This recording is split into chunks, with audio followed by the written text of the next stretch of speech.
Hi everyone, it's Melissa.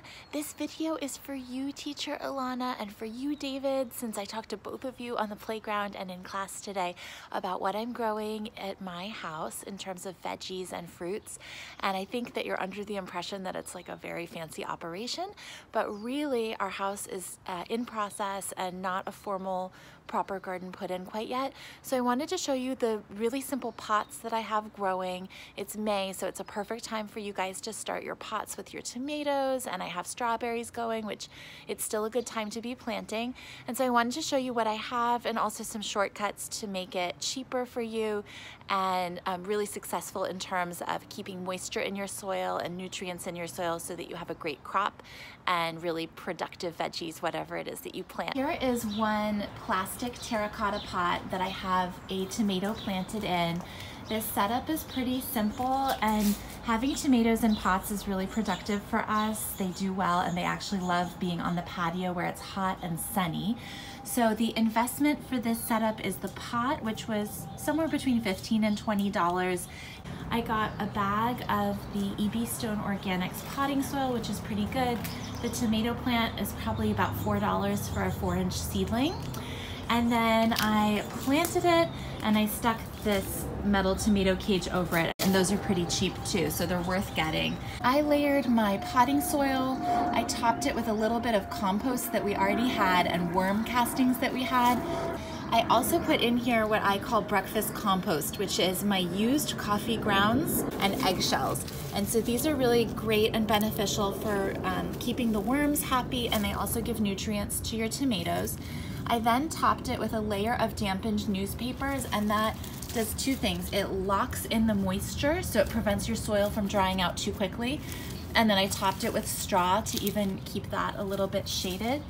And it helps prevent weeds from coming through that might germinate in your compost or that just, you know, might come along. If you're not into that and you really want to pack your pots with like trailing flowers or herbs around your tomato, you can do that too. And I think as long as you have a lot of good coverage over your soil, it won't dry out too quickly. I deeply water my tomatoes once or twice a week, more if you're in a really hot part of the valley or something. I love giving gifts to like 3- and 4-year-olds of a tomato pot.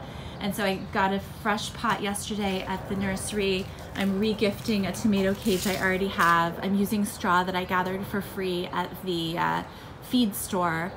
And then I have a bunch of potting soil that I picked up. It's like between $9 and $12 for a bag. So it does get pricey, but it's worth it for good potting soil.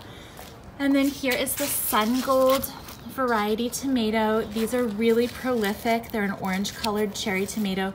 They are so wonderful for a child. Since it's a little bit tall, I might go ahead and plant it. This is unique to tomatoes, but you can submerge them a little deeper in the soil. So I might cover another couple inches to give it even more space to root out and to be really sturdy in its pot.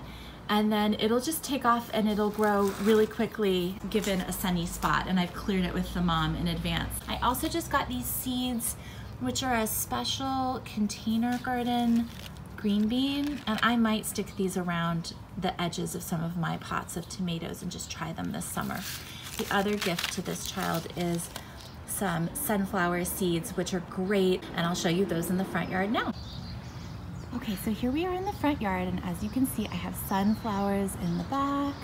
Those volunteered from last year. There's a lot of areas that still have to get irrigated, so they're not planted properly quite yet. This is my flower bed in the front. It's my little bitty flower bed with the irises that grow really great in the valley. They like good draining soil, not too much water, and a lot of sun. And the same goes for my tomatoes. So I have 1, 2, 3 tomatoes here. The one on the right is also a Sun Gold, and you can see this one has a lot of really nice green fruits and then lots of nice little flowers forming. I covered them in the same manner as in my pots. I covered them with straw, and I've planted some flowers around them. I have some herbs. This is some blooming thyme that's here. These are some bigger tomatoes that I have going on. And then I have sweet pea flowers that have volunteered, and they're growing back there. It's a little late to plant those, but you could plant them again in the fall. And then as you can see, it's nothing too fancy, but it's really exciting for my kids. We have the bird feeder up in the tree back there, and these sunflowers volunteered, and the birds love those too. So it's a really nice setup. We have another sunflower that's gonna open soon here. So this is a way where if you have limited space, but you can cram something in, you can definitely tuck in a tomato here or there. And it's another fun place for the kids to come visit in the yard and check on them. So now we're on the side yard, and there's just a couple other pot scenarios that I wanted to tell you about. These are the pots that used to have my peas. They have kind of the last remains of the peas. Here's some. They're ready to be harvested, and then these pulled out because it's getting a little too hot for peas. But come the fall, come like August, September, you could sow pea seeds directly into a flower pot like this and grow fall peas. And as you can see, I've just rigged up some bamboo teepees from bamboo sticks that I bought at the nursery. And in addition to the peas, I also grow, these are green onions that I've grown just from green onions at the store. And we use the top part of the green onion, but cut it off around here. And I plant about a 1-inch piece of green onion with its roots and all, and just stick it in the ground. And those green onions come back over and over again. We just clip them with scissors when we need them. This is a volunteer chili or bell pepper plant. We'll see what it turns out to be. I have some type of volunteer squash that sprouted out of my compost. So this is a good reason to use the smothering method of the newspapers and straw if you're using compost that might have seeds in it. I think they're beautiful, so I'm just letting them grow. And then here's another sun gold tomato I have, and I'm letting it climb up my pole with another bird feeder, and I'm just twisting it around, and I'll kind of stake it further as it gets bigger. This is a very fancy and tall strawberry pot, and I just wanted you to see that it is a tall columnar pot with pockets on the sides. There.